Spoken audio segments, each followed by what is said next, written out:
what's up, everybody? It's good to see you all. Hi, what's up? Woo! So, thank you for the patience and waiting for the stream. We got this lovely gentleman here now. He's excited to see you. Yeah? I'm excited to see you. I'm excited to be here. It's I all feel super exciting. Feels special. We're all excited to see you. It's so much fun. It's been a big week. Yeah. Oh man, with the release of the IGN First stuff and just like, finally, we have Shadow of War to talk about today. That's cool. Oh man, it's super exciting. So, as we move into this, let's fill you guys in a little bit with how we're going to do this stuff today. The main difference out of any other normal thing that we discuss is that we are going to be having you guys choose what we'll be talking about first. Specifically, we have 4 certain segments that we want to discuss. Now, you guys who've been with us have seen within MooBot that we've been using votes.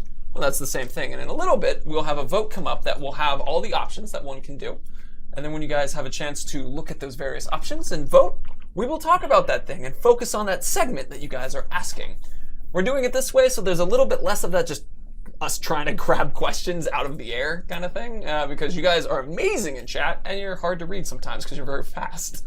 So this will kind of focus the questions. We will answer questions related to that segment, and we also have some things we want to discuss specifically on that segment. So once we got all that kind of set up, let's go ahead and bring up the votes on screen. Woo, there they are. And we're opening up the poll now. Boom, that's available. So right now at the moment, I'm invisible and I'm just a disembodied voice. Really? Yeah, it's a magic. But it's a fun thing. Anyway, so while you guys are checking out the vote, and I'm seeing people asking, can we summon spiders? We'll talk about... Yeah, there you go. Immediately. Yes, you can summon spiders. Yeah. Fucking awesome. Oh, man. So it's... Yeah, I see everybody understands the vote. It's working pretty well. Currently, though, the most popular vote is invalid. So... I think that's war. Oh, it's war. Never mind. Sorry. I messed up my colors. Oh, man. Oh, now it's between arena and war is currently where the vote is set up. Go ahead and bring us back on for a second so that we can let people know that we still have bodies. Still have bodies. That's cool. Yeah. So after you guys start seeing us again, we're going to just do another refresh to see what the vote will be, and then we'll move on to that segment. So it's currently looking to be pretty headed for arena right now. That seems to be the direction. So arena sounds pretty cool to me. If we want to just start with that, we'll just close it on that. Okay. Cool. Cool. So we're going to start with arena. And to do so, we're going to show you guys some stuff that are behind us, as we will eventually shrinkify and have that going. But I'm excited for arena. And also, I love this spider comment. You were just like, spiders, yes. There's been a lot of talk from you guys about spiders specifically, so absolutely appreciate it. So, actually, so we're currently looking at the barrows now. Which is... Barrows are cool. Mr. Andy, it's to the arena. Oh, I'm so... No worries, good sir. It's all falling apart. It's all, I know, just, It's a I mean, disaster. like the graves behind us, we are just buried. And it's a terrible thing. I'm getting a laugh at Andy right now. Yeah, that one's on me. No worries, no worries. Cool. So, anyway, This is what we want. yes, this is the lovely one. Cool. Perfect. There we go. Back to what we want to discuss with arena. So, specifically, and to remind everybody, before I shrinkify a little bit, we are going to focus on the Nemesis system within the arena right now. So if you guys are asking questions about spiders, or you're asking questions, as I just saw one come by, we are going to focus just on this segment for the moment. So once you guys start hearing our segments, at the end of it, we will have a little question answer specifically to this part. And I see Kronos808 says, no more talk, we bring kittens. Careful with the kittens, we know the danger of the kittens.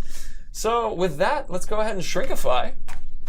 And we'll get started talking on this. So this gentleman behind us yes. is the first one that we saw as the first Nemesis that is like integrated into the story with the system. Care to explain a little bit or expand on it? Yeah, so the difference between Shadow of War and Shadow of Mordor is in Shadow of Mordor, we had story missions. So the first mission that we had when we went to rescue Hergon was against the slaver. And so everybody who played that mission got the same character of the slaver. Right. And after they killed him, that's it. He was done. He only ever appeared within that mission. So there's 2 things that are different now.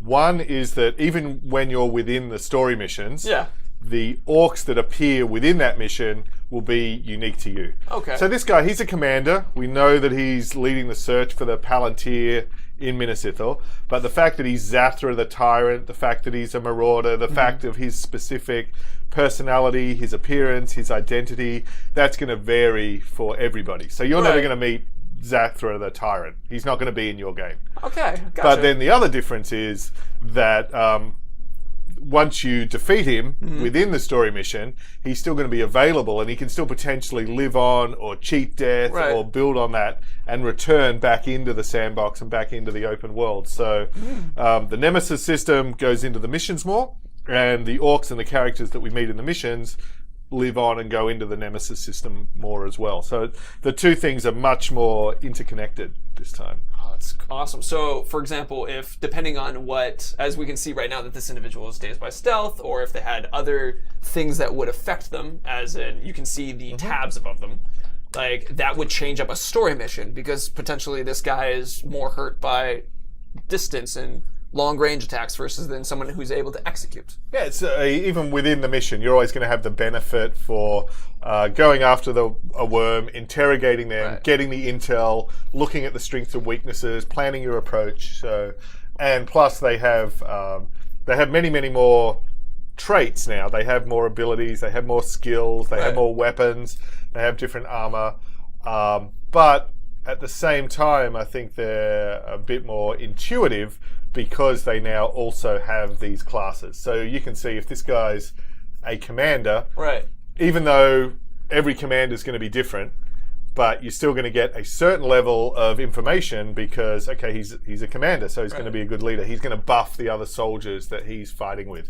He's going to be able to summon new troops into combat as well. So you sort of get the best of both worlds because you get at a glance information of, okay, this guy's a tank or a commander or an assassin or a tracker.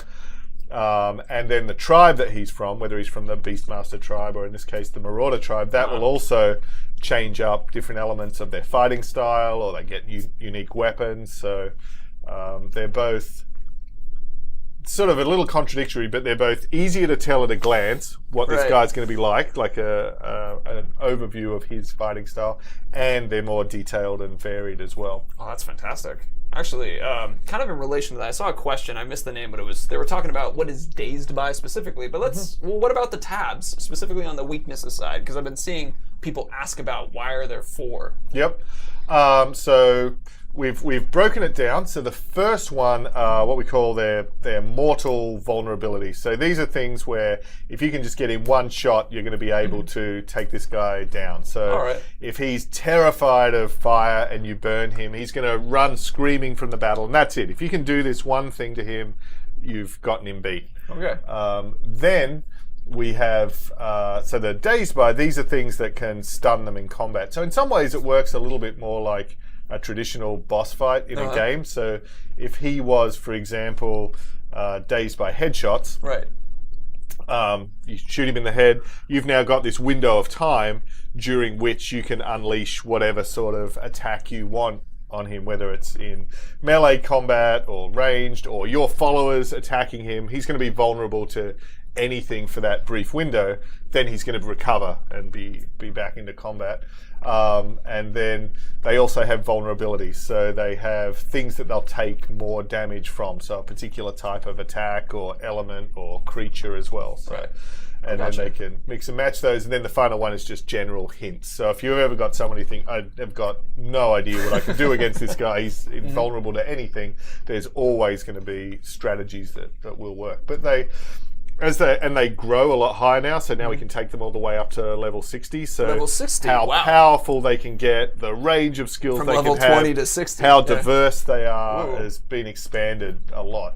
Now, is that kind of like the cap around 60, or is that at this point as well? But they can get ridiculously tough. But the flip side is now on the player side, we have more abilities and we have more powerful gear, and we have your followers that you can bring with you that are more powerful, and the ways you can use creatures and spiders you can summon in. So there's just been a general, I guess, power inflation on both sides. Okay, I can understand that. And then we could kind of take advantage, like, let's say Zathra the Tyrant was some crazy level 60 guy who had dazed by stealth. The idea is that if you hit him with stealth, that wouldn't necessarily take him out immediately, like mortally wounded, but after you do that attack, then the person is in a a susceptible position. Yep. Where you can take advantage of something else that maybe would be. Yeah, exactly. So then you can unleash on him with, combat or ranged, or, Right. order your Caragor to attack him, or call in your spiders, or whatever you want to do. spiders. That's the solution to everything. Exactly. Everyone's- It's yeah. calling your spiders. Yep. It's just like not enough orcs calling the spiders. Perfect. Okay. That is legit. Let's see. I'm going to see if I can grab a quick... Nah. All right, let's move on to the next image actually related to the arena discussion. So this is the arena specifically behind us now. And so the thing about the arena that you mentioned in the video is that this is a place that once again took the Nemesis system and involved it, this is a bunch of story missions that carry Nemesis system. So if someone who is in here, you might have actually fought within Minas Ithil a little bit. Yes. Yes, or no, or maybe, or... No, definitely someone you might have met here or elsewhere. But so there's this big coliseum, this big arena that the Gondorians have as their theatre. That's been taken over, and that's being used by the orcs for these gladiatorial battles and so on. And then we kind of that intersects with the story at some points. But actually, every region in the game, the orcs have their own dedicated combat arenas. Oh, that's awesome. Because it's pretty much the way the entire Mordor or the entire orc legal system is based on resolving things by putting two guys in and having them fight to the death. It's impressive they have a legal system. Yeah. The lawyer is judge, amazing. jury, executioner. It was, You play every single role. That's amazing. I love that idea of the two orcs having a discussion and then be like, "You've been served." It's like, "See you Thursday, I guess." Yep, yeah. Oh, they can duel, they can challenge each other. Pretty much, if you want to sort anything out in Mordor, you do it by getting in the arena and someone's going to kill someone. But the good thing with that is it's also you can use that as a way for your orcs to prove themselves in battle, so they can infiltrate into the enemy army, so you can create bodyguards. You can also use it just as a way to make your own army more powerful. So if you've got two of your followers, you can send them into the arena, make them fight to the death, and then whoever wins is going to grow in power. So it's almost like ways to upgrade your army by taking your followers, fusing them together. Whoever survives is going to get tougher and tougher. Right. So the idea being that you want to find, there can only be one kind of thing, or a strength where you put them together and then you get rid of those who are not as powerful through this method. All right. And those guys would give you loot as well? The guy who dies is going to give you loot. The guy Right. who survives is going to get tougher. So it's sort of It's a win-win. a great way to... Not for them. Yeah, to be the ruler that Mordor needs. That's awesome. Make Mordor great again. Makes Mordor great again by one at a time. Gosh, okay. So actually with that, an example of potentially someone we could see. Let's go ahead and move to the next pick that we have related to here. This is our Hanok of the pits. So this is an individual mystic tank. Yep. And we saw, people discussing about what kind of just orcs in general would we see. But I wanted to take this opportunity to sort of break down what a mystic tank would be. So, what abilities would a mystic tribe guy have? What abilities would a tank guy have? Yeah, so tanks in a pretty traditional video game or RPG game way are able to are able to take a lot of damage. So he's not necessarily going to be the trickiest guy to fight, Right. but he's going to be able to absorb a lot of damage, and at various points he's going to be able to use his determination to get back into the fight even if he's wounded. So tanks are pretty straightforward but tough, and Right. that's why Ologs often make good tanks, because they're big, they're tough, they're strong. And then the Mystic tribe, these guys are more specialized in sorcery and dark magic and so on. So they have cursed weapons, they have different abilities to even cast some spells and teleport around the battlefield. So the combination of those mystic abilities, those Right. magical abilities with the tank is going to make him a pretty tough fight. So I could imagine, I guess, as Talion meets this guy, and he's trying to attack this guy, and suddenly this dude, let's say, teleports behind him, massive hulking beast suddenly and attacks with that extra strength, and then you get knocked back, and since it's a tank, and it has that ability to use their determination to, I guess, to come back after being seriously injured, then it's like, it's almost that you have to find that new way of fighting this person, because it's now, they're not just big and slow anymore, he's actually quick, depending on the tribe that he's in. Yeah, and then you're going to have to wear him down, but you're also going to have to catch him, and you're also the cursed weapons, a little bit like the Morgul blade that we saw in Fellowship of the Ring that Frodo got damaged with. So the cursed weapons are also really dangerous as well. Right. Oh, you get hit by that, and then hopefully you don't turn this exact same colors. Maybe. Gotcha. Okay, so actually, that was what we had to discuss so far, specifically with the arena. Start asking us some questions related to this Nemesis part, and we'll start answering it. Also, during that time when we're answering these questions, we'll also be starting to take new votes for what next segment we'll be discussing. You guys will see in a moment what that will look like back behind us, but go ahead and start asking questions related to this. Like I mentioned before, if you're asking questions outside of the segment, we're going to jump over that. At the end of the stream, we'll have some more discussion on out-of-segment stuff, but then we'll get there. Like for the question of can Urks fall in love? That's not a question now. Let's see. We got from Des13707, how does the arena work? So the arena is kind of a combination court of law, entertainment center, dueling arena. It's really where the center of orc social life within Mordor. And there's a combination. There's either missions that could be taking place in there, but then there's also the ability for you to use the arena by taking your followers and commanding them to go and fight in there as well. So you can command them in there to prove themselves, to become a spy. You can command them in there to duel against and murder enemy orcs. You can command multiples of your followers to fight to the death in there to grow in power. Oh, that's awesome. It really depends whether you're in control of the region because you've conquered the fortress, or whether the region's in enemy hands and you're trying to kind of build up and conquer it. Oh, fantastic. Okay, I'm sure we have more questions on that, but let's go ahead and open the poll so that people can start voting on it. And go ahead and show them what the options are again. And we'll remove the option that you just selected a second ago so that you guys know what is left. So you got Barrows, War, and Allies left. And we'll leave that up for a little bit while we nab another question. Let's see. And so it's actually... It's even harder to... Yeah, now it's actually extremely hard to pick something out. Though I saw someone said vote tacos. Yeah. So that was an interesting... Vote gotcha. Vote gotcha. Hey, thank you. Let's see. Yep, okay. So originally the idea of taking questions during this time made sense, but now that you guys are writing so wickedly fast, it's significantly a bit tougher to do this. So I think now... you can do it. You're fast. I got one. Pick one out. I got one. Can we fight in the arena ourselves? Yeah, absolutely. So it's fun because you can go there.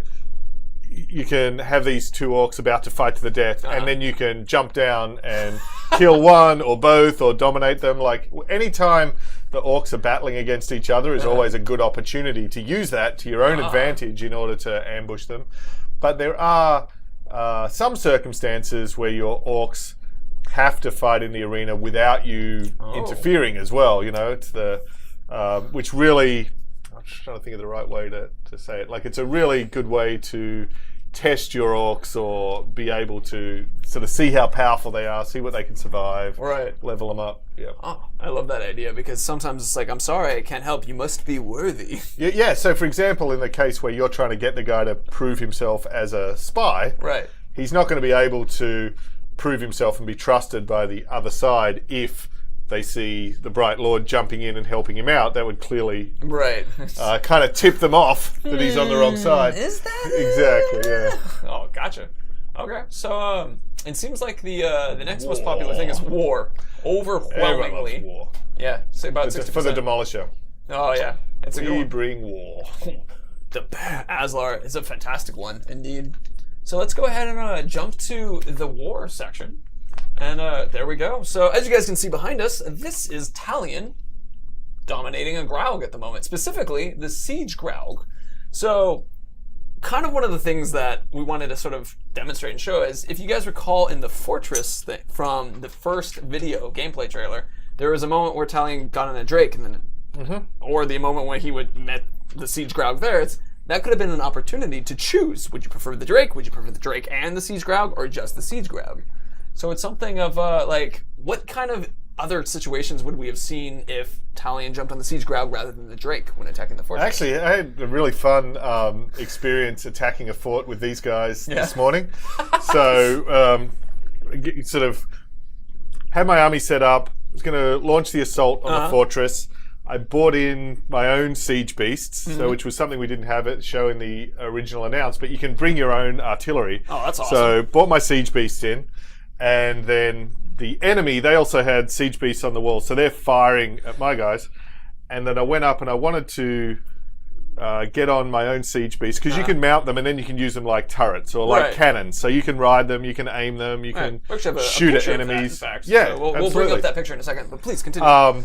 But as I was approaching him, he got hit by incoming artillery from the guys on the wall, and it blew the ballista off.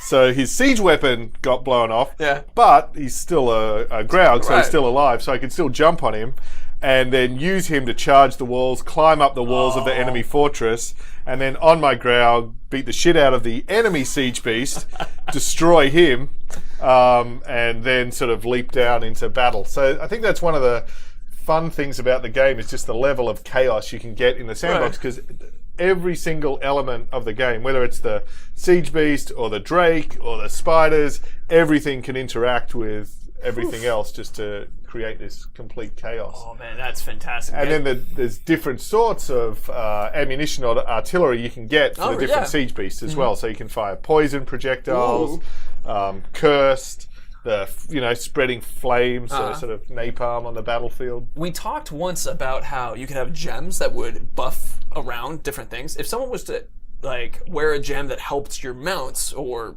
poison, would that also stack onto that siege Graug specifically? It was a complicated. A couple layers. Would there be a way to use one of the gems to increase the power of that siege Graug? Yeah, if you equip gems that are going to boost the power of mounts, or the other case I was thinking about, just as you were asking, is if you have you can have orcs, so followers or war chiefs with traits that'll give buffs or that'll boost certain attributes as well. So if you have a war chief that you install defending your fortress, who's going to give a buff to flame damage, for example, then he's going to work really well in conjunction with using siege beasts or Graugs that are firing flame weapons. Oh, that's fantastic. Gotcha. Okay. So with one of the other things that we were discussing, which with this particular scene that I really think is fantastic, is when one of the things we've continued to push forward about the Shadow of War is bigger thing is the verticality of everything. And you can this is one of the best scenes to look at and see hey, check Minas Ithil, it's what you see here you can go to. And in this case of climbing buildings and jumping from different things, this particular moment the orcs are attacking you using the siege Graug to fire back. What kind of in a situation, that verticality that you provided, what new sort of strategy I've played a few of them, but what ones have even you found yourself doing? Yeah, so there's a few elements to that, because as with everything, whatever we add to the environment or however we change the environment affects the player side. So your ability to go anywhere, that's something we really took from Shadow of Mordor. If you can see it, you can go there. You can climb everything, you can go everywhere. And so we had to speed up the player a lot. So now we see things like we can use Celebrimbor's Elven Agility to double jump through the air. As your the rhythm movement that we had last time, where you can tap A, you can use that when you're climbing. So you can basically shoot right up the side of these massive buildings. So you're incredibly mobile. But the thing is, the orcs and the enemies are now also smarter and more mobile as well. So as well as you being able to climb up, use the rooftops, travel around faster, more of the enemies can follow you up there and climb after you and ambush you or shoot you on the rooftops as well. So, and then now you've got flying threats. You've got drakes that are in the air. You've got the Graugs that can climb up on anything. You've got the Caragors that can pursue you. So there's more verticality and opportunity for you to use the rooftops to travel around, ambush your enemies, do death from above, shoot at and manipulate different elements of the environment. But there's also the fact that your enemies are going to be doing the same thing and chasing you up there and ambushing you from up on those rooftops as well. And obviously there's a lot more verticality in Minas Ithil because it's a city, it's an urban environment, but that same idea is extended to all of the different environments. So Saragosse that we saw in the first demo with with the ice caves and with the mountains and with the different outposts. So it's something we've applied both here in the city but throughout the whole open world and the wilderness as well. Oh, that's fantastic. You know, one of my favorite things in Shadow of Mordor is when you're fighting on a bridge and you knock someone off the bridge. Yeah. Now it's rooftops kind of thing. It's rooftops, or it's off cliffs into rivers of lava, or it's, into the ocean. Like it's, throwing guys off things never gets old. Ooh, that's fantastic. And I guess that's also that situation where if you're being chased, now you're scampering up onto a building and using the verticality and different terrain as a way to help run from these orcs that are chasing you, but they're smart enough to keep up as well. Yeah, or to ambush you, or to chase you, or to man. shoot you while you're climbing. So just trying to make everything more dynamic and everything interact more as well. So it doesn't matter what combination of ingredients you put into the sandbox, you're going to see some crazy outcome. Oh, that's awesome. Actually, kind of related to that, one of the new things we have is with the glaive, and which is actually, we have an image of that one too, which I wanted to talk about a little bit, because in the case of with the glaive, it's one of those things that's a very simple change where all of a sudden now you have an ability to be knocking people down when they come up and attack you. But it was just that, to me, that opens up the strategy crazy, because I mean, if we're on a rooftop and you suddenly knock a bunch of people back, it's actually it's fairly simple, but it really changes combat pretty enormously in a number of ways. One, excuse me, no worries. One, because we have these larger scale battles and we have more enemies to deal with, so giving you the tools to be able to deal with bigger groups becomes really important. And but it also adds a whole dimension to the combat of your balancing time against space against your positioning. So instead of just focusing on, okay, I'm building up my hit counter, I'm hitting X, I'm just looking for the timing on that. Now it's, okay, I've created enough space, I've got the opportunity, I'm going to charge the glaive, now I can sweep and take out all of these guys at once. Now I've created that opportunity to go and do a ground takedown and finish them. So it just adds enormously to the sense of variety and depth within the combat. And plus, it's pretty awesome being able to send all these guys flying. Oh yeah, it's just the massive feeling so powerful with that. I mean, I found myself when I was trying it out with that, I would use it as a way to knock a war chief or someone over in that way, and then I could do a ground finisher on top, and that was a very consistent capability. Yeah. Ooh. No, it changed stuff a lot. Yeah. All right, so just to fill you guys in real quick, we're gonna start doing a vote again. Not immediately yet. I'll announce officially when it starts, but questions about anything related to kind of like the verticality, to the sort of, I mean, we were talking about double jump, which is such a fun one. I mean, actually, this is one thing I heard today from Mr. Mark, who's actually hanging out in chat, which was jumping over someone using a vault, like you would in Shadow of Mordor, and then using a double jump. Yep. And then we've seen the slow time thing, and then shooting someone slow-mo after you vault over and shoot them, kind of thing, like a bunch of them. And then why not finish them off with the glaive?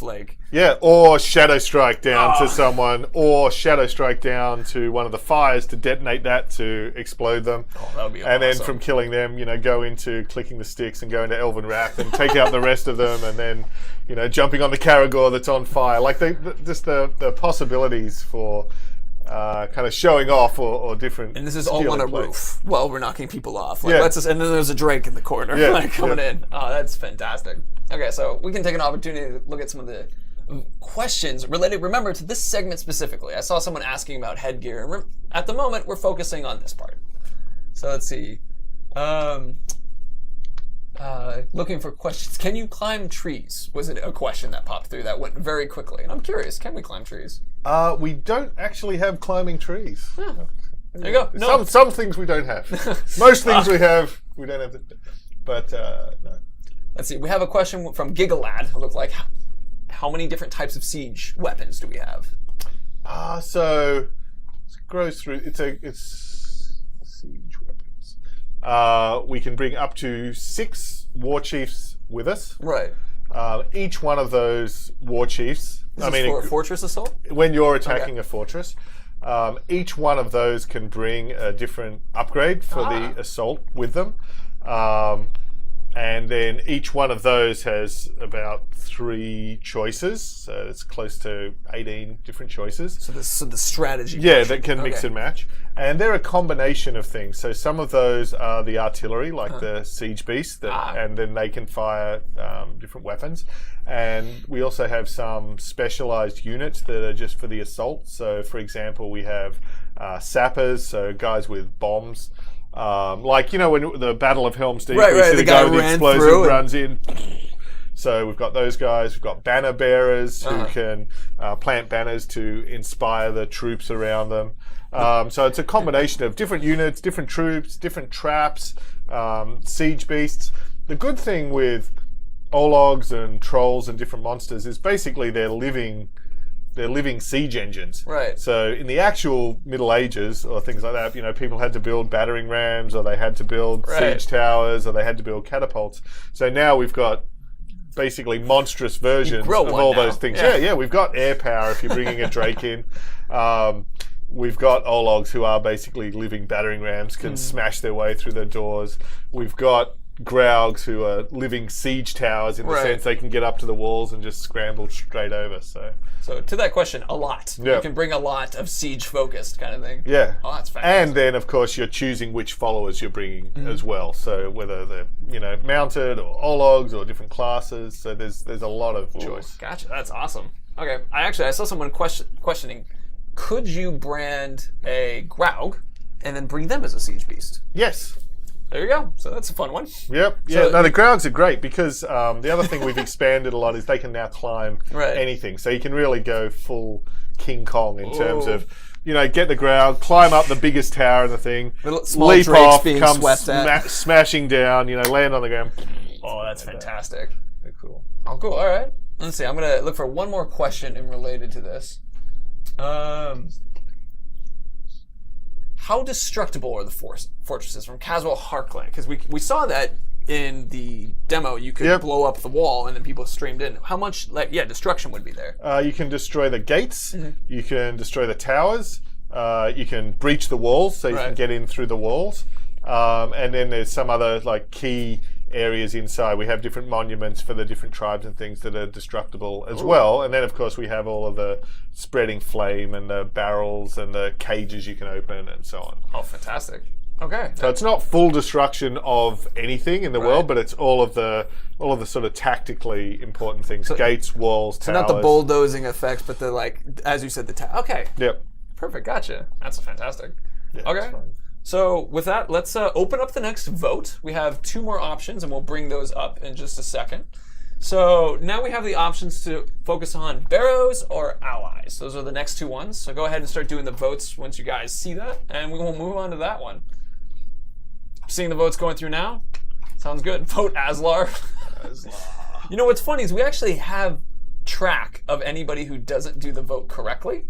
So when you get like vote Aslar, it'll show up as invalid vote or these other things, and it will let you know what those votes were. Oh, that's cool. Yeah. So hypothetically, we could just vote Aslar. He could win. Hypothetically, invalid. I don't know what I'd say. I didn't plan for that. But it is always an entertaining thing. So we seem to be focusing currently mostly on the barrows. Actually, it's cut pretty down the center. 50% barrows, 47.7% allies, with very small 3.3%, excuse me, 2.7% of invalid vote. We're gonna check that again. Shelob. It's all right. It seems like actually allies are taking the win now. Go ahead and bring us up to full screen, and then we'll give them a little bit more time. And because I want to see if I can catch a question as we're going through. Because I see someone said vote corgis. Did you have a corgi in here? Well, what happened actually was that a corgi became my co-host at one point because I had an empty chair and I was like, oh no, I need a co-host. And so I had used an image of a corgi smiling, because it was an adorable dog, to help see the lighting of the room. So Corgi Brimbor, or Kara Corgi, has been what chat has dubbed the corgi. And it's honestly been a lot of fun with that. So it looks like allies is our selected one. Yeah, so let's do allies. That'd be a good one. So we'll start showing allies. We've closed the vote. We're now doing allies, and we'll finish up with barrows. And we got allies behind us already. Perfect. So okay, for me, this is one that's come up a lot, which is people were asking, are we going to interact with humans? Yep. And let's talk about the Gondorians a little bit. So there's a few different answers to that. One is the story itself. Right. So we have these story characters. We have Idril that we're meeting here. Shield Maiden. Yep, of Gondor. We have I don't know what we've have or haven't revealed about the story and the different characters. But anyway, there's a lot. Okay. I'll catch you on that one, yeah. There's key story characters and the key story missions, and we're going to work with them. But again, what's different from last time is we can also summon those, meet those characters out in the sandbox and the open world, and also our side missions have been expanded a lot this time. So now the side missions also have fully fleshed out stories and character arcs. So it's not just, last time we sort of had the main story and then we had more stamped out side missions. Now all of the side stories also have cinematics, characters, story arcs. Everyone's a custom mission. So let's say, for example, Idril was one of the people who stood on the fortress. So assuming that we had, as a story could involve a side arc with her, for example. Yep. Versus in Shadow of Mordor when it was this is the Akarn dagger missions kind of thing. Yeah, exactly. They were much more just sort of gameplay focused, or they were much more just on a template, whereas now those are full stories as well. Okay. But then on top of that, there's the general Gondorian soldiers. And humans definitely aren't as fleshed out as the orcs in terms of the Nemesis system, but we do allow you to meet them out in the sandbox, to rescue them in different missions, and also to call them in and summon them to help you out in combat as well. So, this scene that we have behind us right now, this could have been,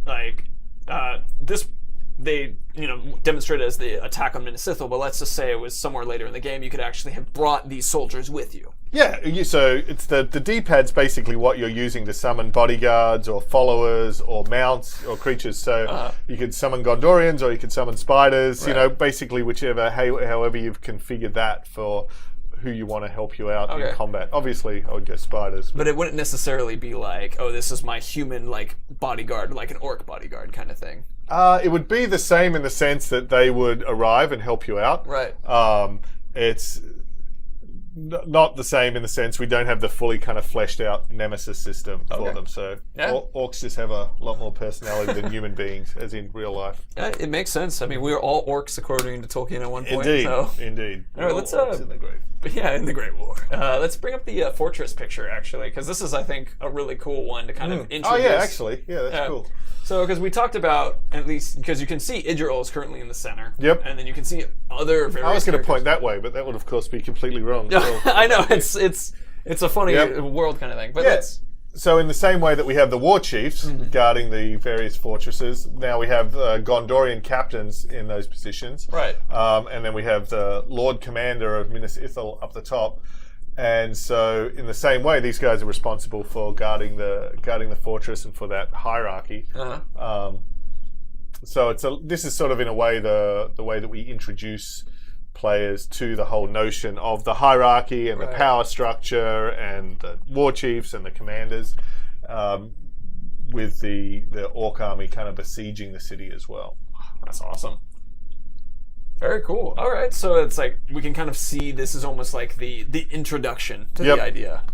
And then, of course, because this is Minas Ithil, and when it's taken over by the Witch King, that same hierarchy is then going to be the hierarchy of the Nazgul. And then, of course, your goal is going to be to take them down and take the city back. Oh, that's fantastic. That's awesome. Okay, so let's ask some.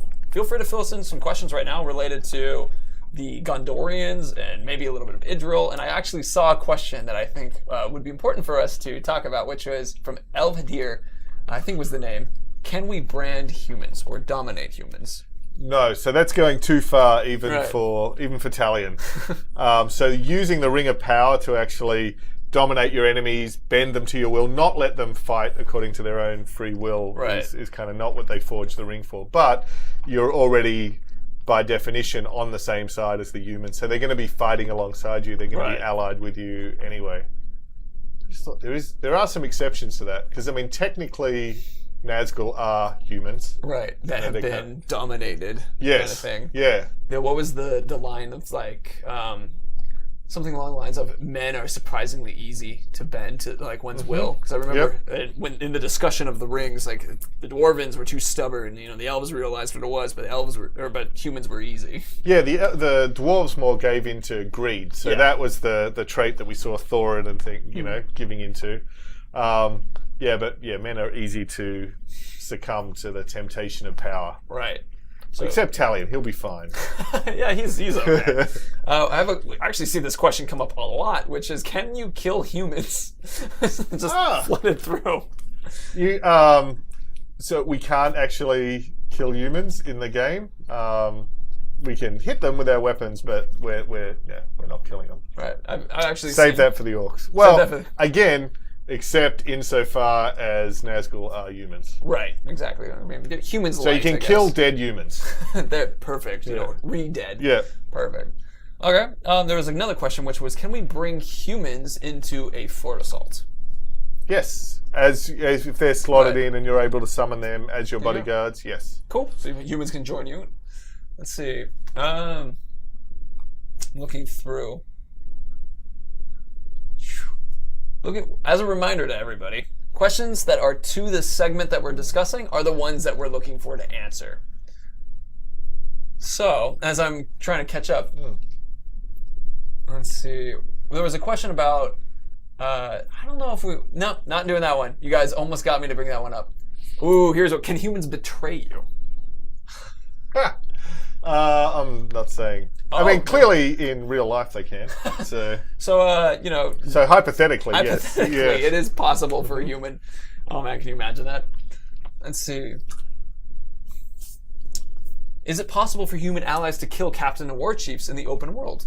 Yes, it is. Oh, there you go. So they're pretty much like they're not as fleshed out as an orc with the Nemesis system, but they do have the ability to fight. Right? Yeah, in terms of your ability to summon them in and use them in combat, they're definitely. Here's one that I thought was pretty fun, which is, if you have humans and like your own war chiefs together, are they going to fight each other at any point? Because they're technically orcs and humans side by side. So your ring of power and your alliance with the humans is going to make everybody get on in that situation. Perfect. There you go. Actually, one of the biggest problems we're having at the moment, or one of the biggest challenges to balance and get right, is how aggressive your followers should be in killing enemy war chiefs. Right. Because it's that fine line. Like, you really want your followers to be helpful, you want them to kick ass, you want them to be awesome. But at the same time, when you're focused on killing someone, and especially if you're trying focused to dominate. because you want to dominate someone, and you're right, this guy's going to be mine, this orc's amazing, I want him in my army, and then your incredibly helpful follower steps in and like caves his skull in with a battle axe. You're like, no! What are you doing? So that's something we're trying to tune at the moment. Oh, that's like one of those emotional, like I love you, but I hate you now. Yep. That's a good question. Agent Johnson, will the Nemesis pool be bigger than the last game? It's very, it's much bigger in every dimension. So the variety of the orcs is larger. The variety of the ologs, the classes, the advanced classes, the abilities, the traits, the flair, just their features, heads, personalities, piercings, hairdos, just everything. But also within each region, there's more captains and more orcs. And then there's many more regions. Right. So, fantastic. Bigger in every possible way. Gotcha. Okay, so I actually saw a question which was, can humans be an overlord? And I guess, so we have one for right now behind us. Yep. We have a human overlord. But would that happen, I guess, I think the question is, could we assign a human as an overlord? No. So once you're within Mordor, and once you're kind of turning the orcs against each other and trying to conquer Mordor, that's a job for the orcs. There you go. So let's go ahead and move on to our final segment. Which was the Barrows. We would have you guys vote, but you'd be all choosing one thing, and I'm sure it would say vote Aslar, probably. So in that case, let's move back over to the Barrows and talk a little bit more about that. We'll grab another question as we wait for that to occur. Let's see. Oh, the Barrows one specific. Oh yeah, sorry. Yes, let's jump to this one. I forgot my own script, straight up. That's a switch. I forgot your script too. Oh, no worries about it. I was just laughing because it's so behind us right now is actually something I wanted to start talking about in relation to the Barrows, because you can see above us, specifically above Talion's or Celebrimbor's head, an Eye of Sauron. Right. And the thing is that those are the new Towers of Silver. kind of thing. Yes. So it's let's talk a little bit about more like how does the new kind of experience with that look? So we have the Palantir, Right. which was actually, they were forged by Celebrimbor's grandfather, Right. was Fëanor. So he made those. So they're these sort of perfect seeing stones. They're used for communicating and seeing things across distance. Right. Sauron can't actually reproduce or forge those things to the same level of quality, but he's made these other sort of imitations. So they're Hadir, they're a different sort of seeing stones, and he's basically deployed them around Mordor as a surveillance system. So he's using it as kind of command and control. So it helps him see what his armies are doing, helps him keep control and monitor what's going on within Mordor and beyond. So basically by taking those back and taking control of them yourself, you're taking over his surveillance, you're taking over being able to see what's going on and kind of control the space within Mordor. That's awesome. So, for example, you would go up, you would take this over, and then one of the things is, since we're now able to see what he's able to see, we can also begin to see the sort of side and new missions related to it too. Yeah. So it's a surveillance system basically. So you can reveal secrets on the map, you can reveal locations, you can reveal enemies, all sorts of things. So it's another way of gaining intel about the environment and the battlefield and what's going on. Oh, that's awesome. So, okay, so we have the ability to see that. And actually, now this is the part where we specifically go into the barrows, which is what I was jumping ahead to when I was thinking about it. It's almost, we're back at the arena again, but we'll be jumping back to barrows in just a second. It's, there we go, back to the barrows. They're on the video, just so you guys all know, they're like 1 second off each other, and we're using the video to hop around to this. So what you guys are seeing, straight from the IGN first video. Let's talk a little bit more about the barrows specifically. I was actually a little bummed that you revealed this yesterday on the video, which was that in the barrows, you get to play as Celebrimbor. Yes, so these were built at the time after Celebrimbor had been dragged back to Mordor, forced by Sauron to perfect the One Ring, stolen the ring, raised his army, and kind of battled against Sauron. And he built these as part of his kind of network or the series of bases within Mordor at the time. And so from within these, there's a couple of things you can do. One, you can go up and you can relive moments from Celebrimbor's past and his war as these different kind of combat challenges. It's a little bit like, it's in the same timeline that we explored in the Bright Lord DLC, which was playing as Celebrimbor at that time. But we get to expand a lot on that. Expand more on that now that we've expanded the combat system more and we've expanded on the enemies more. Gotcha. But the other thing, by doing that, you also reliving and re-meeting the most powerful orcs that were part of Celebrimbor's army at that time.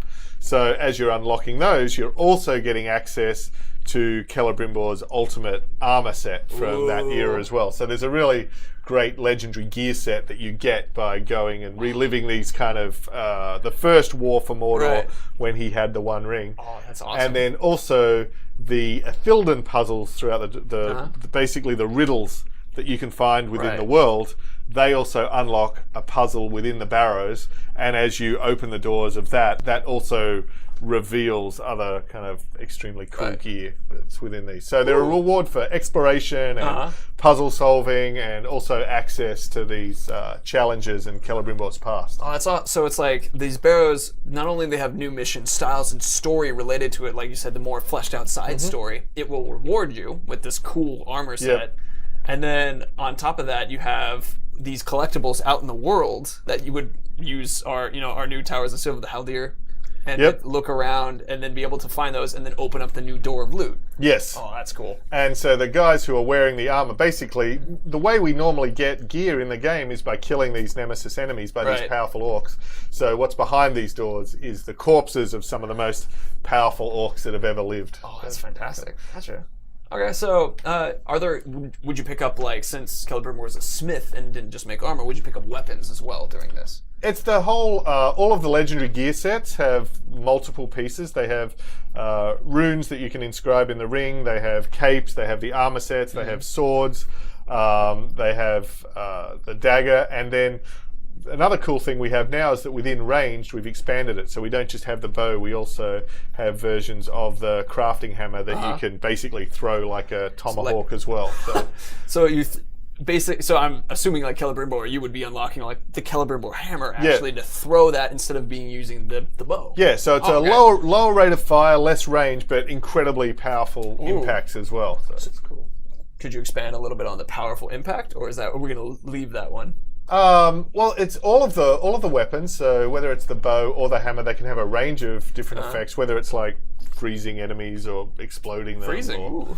But the thing that the hammer often has is like a big area of effect blast when it impacts. So it's really powerful against groups of enemies and sort of crowd control. Oh, so that would be kind of like let's say you stopped in midair, you throw the hammer, it's almost like this grenade explosion kind of thing. Oh, that's fantastic. Yeah, it's kind of a Middle-earth rocket launcher. I love that. Someone just choked on their popcorn. I love that comment. They're fun. Oh man, so all right. So this was a big one. So to kind of you're on the hell there. You're finding all the Thilden words to open up the door. You get loot. You're in the actual barrows. You have the opportunity to play as Celebrimbor, and then while you're playing as him, you learn his side story and unlock this crazy, fantastic armor set. One of those things is actually, which we just revealed now, is the hammer, which you can throw and has this new effect that's different than the precision of the bow. Yep. Oh, cool. Yeah, they're fun. And so every region you go to is going to have the barrows, going to have the puzzles, going to have the exploration. Middle-earth's just so amazing in terms of the depth and detail of the world and the richness of the history. So as well as all the awesome combat and the nemesis system and the story, I think it is just fun being able to explore and find and uncover all of that history as well. Cool. So with that, let's do questions specifically on this segment. And then after we have those questions, I guess we'll open up and do a little bit more general segment. And we'll get out of here. I guess that sounds like a good 15 minutes or so or something like that. Seems like a good feeling because we've dropped a lot on you. We don't want to just keep dumping so much that you are forgetting, because this has been a lot of stuff that we've had a chance to share. So let's see. Luke Master loves the Middle-earth rocket launcher. Yeah. It's a good one. I like that. Cool. Well, the thing with the hammer as well is it's not only that you're using it as a range weapon, it's also a pretty awesome melee weapon as well. Yeah. So whether you're using it to stun enemies or whether Celebrimbor as the Wraith has fatalities, because we can do like multi takedowns now as well. So yeah, it's an awesome. I mean, we saw that a little bit in the announce as well, where Celebrimbor actually used that to kind of execute. Yeah, Stormbringer. Oh, that's fantastic. Let's see. Right now, still questions just on the barrows, and then we'll open it up into more. Man, you guys are just doing questions, going through. I love it. Can you brand legendary orcs? That's a good question. Oh, there you go. That's yes, absolutely. So the cool thing with legendary orcs is you've got this really interesting choice because they're really powerful. They've got very powerful traits. So you really want them as followers. But if they do die, they're going to drop legendary gear. Really good gear. So you're always on this kind of emotional roller coaster of, I love you, but I wish you were dead. Right. It's just beautiful. It's a wonderful relationship. It's like what true strong relationships are built on. I saw a question from Azathoth, which is what kind of puzzles would the Thilden door kind of be? Oh, I mean, in classic Lord of the Rings style. So the Gates of Moria that they went into had that speak friend and enter. So Celebrimbor is the guy that wrote that riddle and that inscribed those doors in a Thilden. So that's the key puzzle behind these doors is the riddles and the poems. So you're collecting the clues and the words out in the world, and then you have to come back and to open solve those to open the door. So it's awesome. Classic Middle-earth. Classic Middle-earth, indeed. So I think I'm going to say go ahead and do general questions right now, actually, because you guys are asking questions so quickly. I'm trying to pick out the ones that within segment will go everywhere. Let's see. Now it's just going faster. Look at all y'all. I love it. I got one that it seemed like you had one, but I have one too. Oh no! Someone just asked what is a Thilden.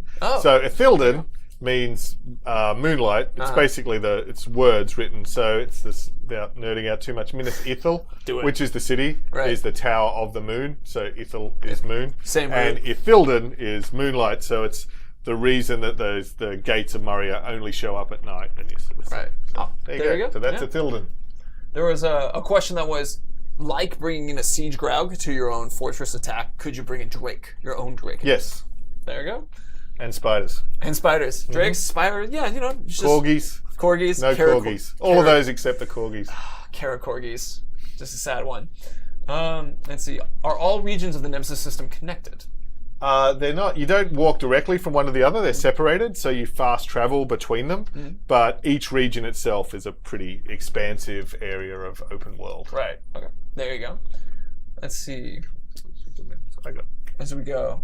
Some people asking about, can you command your followers from Sergeant Ryder 14 during a fort assault? So, like, you guys take the right flank, you take the left. Not directly. So you can dismiss them.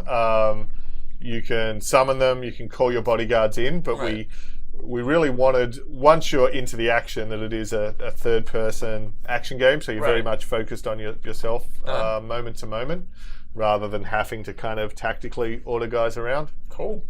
Oh, there you go. That's another one.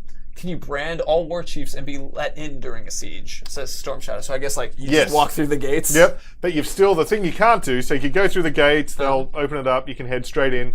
You're still going to have to go and face the Overlord in the keep. You can't walk straight in with that guy. Okay, cool. Let's see, what other ones do we have? Let's go ahead and also make us big people again, because it's we're talking about different things behind us, so we'll change to that. Let's see, we got a question from Furcio, which was, can Uruks use great axes, hammers, or big swords? So what weapons are Uruks going to be using? All of those and more. So clubs, hammers, axes, spears, mallets, chains. Pretty much if it's nasty and will do horrible things to human flesh, that we saw they're going to use it. Yep. Oh, that's awesome. Let's see. Oh, questions. Do you have a different army for each region, or do you need to keep building a new army in each region that you go to? You do build different armies within each region, and really it's mainly because we didn't want people to have to micromanage moving guys around, but you can actually get training orders which will allow you to move some of your favorite guys around. Someone you particularly thought was fantastic. Yeah, but we didn't want the right way to play or the min-maxing to be really micromanaging, shuffling guys constantly, so it is the exception, but you can do it, but you do actually build each army in each region. Okay. Main focus being that main each region, possibilities there. Cool. And there's different difficulty levels within each region. So when you're in Gorgoroth, in the heart of Mordor, the guys are tougher, there's more of them, so you know it's at a different level of difficulty. So some regions are going to be easier than others. If you grabbed from a different region, you might bring him in and be like, I actually don't want this guy with me. I'd rather get a new one. Yeah. Oh, okay. Cool. Let's see. And once again, thank you everybody for all the questions. It has been very fun to have you guys here. I think we're going to do about 3 more questions. Probably larger questions in there. Here's an interesting one from Steampunk Gaming. I've seen a lot on Barrow Whites. Oh. Do you want to tackle that one? Yeah, so we do have undead.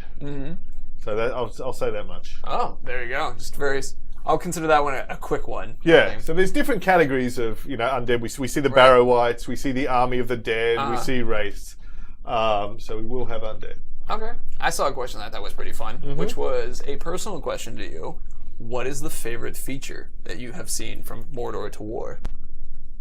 It's a big question, I know. It is a big question. It is, the reason it's a hard question is because what's fun is the way everything interacts. I think my personal favorite is in the Nemesis system is the way that the stories and the way that their memories and their histories have been expanded. So last time we had scars, so a guy could get a burn scar or whatever.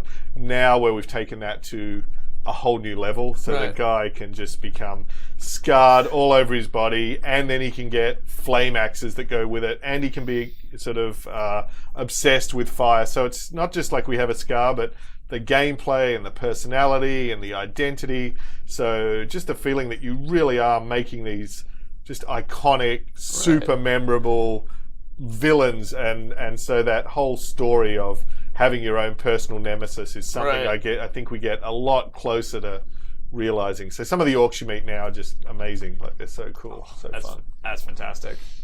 So I'm seeing a couple questions reoccurring. So I think I wanted to hit one of those, which was That's the hard ones. the hard ones. Yeah. Oh yeah. Well, the specific reoccurring ones I wanted to hit quickly, which was Okay. They said they were asking about the blue armor. They're like, "Can you change the color of the armor?" I was going to let them know that blue is what we go with for the Bright Lord. For your followers. Right. But for the captains, they're each going to have their own identity or their own, Right. They've got enormous variety in the armor. So the blue versus red is really just on the grunts, just on the standard soldiers. There you go. So blue is the specific one, but they dress themselves as their war Yeah, chiefs. and that's really the blue versus red is so it's just easier to tell Right. what's going on in battle. Exactly. Another quick one, which was can Talion swim? He probably could, but he doesn't. There you go. Probably could, but just not an opportunity to do so. Yeah. So I wanted to just get those ones through because I've seen them. I think the last 4 streams, those specific ones. So I was like, there was from Palmson 15T, which I think would be fun to expand upon. Which, because you mentioned it, are there multi-combat orc executions? So you mentioned that a little bit. Can we expand on it? Yeah, we've got a ton of orc executions. So each tribe has unique executions. Each class has unique executions. Ologs have executions. Different elements, like we've got flame-based ones where they're going to, burn the guy to death or poison. Oh, that's awesome. There's just a ton of brutalities and executions. Like watching the orcs fight each other. Again, sort of going back to the earlier question about the favorite thing. Orc infighting, now that you can actually, if you get a level 25 fire tank and you put him up against a level 25 Beastmaster assassin, like just the possibilities and the combinations of these guys fighting each other and watching them fight because they've got so much more animation. So they're dodging and they're weaving and they're using special attacks. They're throwing grenades, they're planting mines. So that goes back, I guess, to the beginning of what we're talking about. The arena just becomes super fun. Oh, that's fantastic. Yeah, infighting's cool. Cool. Let's see. We're going to do actually we have, can Urks have throwing bombs or poison tipped arrows? Or maybe flame arrows? Yes. There you go. Another quick one. Triple yes. Let's see. I'm looking for another bigger bit of stuff. That one's a quick one, but we could talk about that one. It's a... so the death threats this time, it's a similar idea. So you tell your target that you're coming for him, so he's ready, he's prepared. So he's going to train, he's going to upgrade, he's going to become more powerful. But there's 2 things that are new. One is you'll actually get a mission placed in the game, so to go and draw him out and defeat him. So they're more like the War Chief missions were in Shadow of Mordor, because they were some of our most fun missions. You'd have to go, you'd have to draw him out using the confrontation mission, then he'd come out and then you'd face him. So we've used that as a reference for how the death threats work. And the other thing now is because the gear system is so much more expansive, and so getting epic gear and getting higher level gear is so much more valuable. The death threats are a lot more worthwhile because they're a way to have a tougher fight, but they're also a way to increase your chance of getting epic gear as well. So there's better gameplay and better rewards out of doing them. There you go. That was a much more interesting answer, honestly. Because I was going to say, yeah, it's there, but it's so much more to add to it. But I think let's do one more question, and then after that, we'll close out and chat a little bit. Let's see. So this is one that I think I saw there was, can you have more than one bodyguard was a specific one. So let's actually talk a little bit more about the bodyguards again. We had it for a while where you could have multiple bodyguards, but balancing-wise, it kind of wasn't working out where we wanted, so we restricted it back to you have one at a time, and that's a cooldown. But, of course, your bodyguards can have mounts or gangs or different units with them, and plus, as well as being able to summon your bodyguard, you can summon your mount. So the fact that in any fight, you can bring in some, incredibly powerful orc plus a Drake, if you've upgraded it to that level, you've got a lot of power to kind of bring those guys into combat. That's awesome. But it's one bodyguard. One bodyguard. Okay, there you go. So with that was going to be our last question. You guys of course have many, many more questions. So tweet us at Shadow of War Game if you have more questions. Go ahead and jump in the Lithium forums. That will pop up. The community.wb, if I can. Community.wbgames.com. Community.wbgames.com. That's the spot to talk to us. We also check the subreddit, and or tweet at Kublai Khan at Salisbury, Andy Salisbury as well. We will chat with you guys for some of those questions as well. I mean, I believe that we've covered most every of our social other networks that you can ask us questions.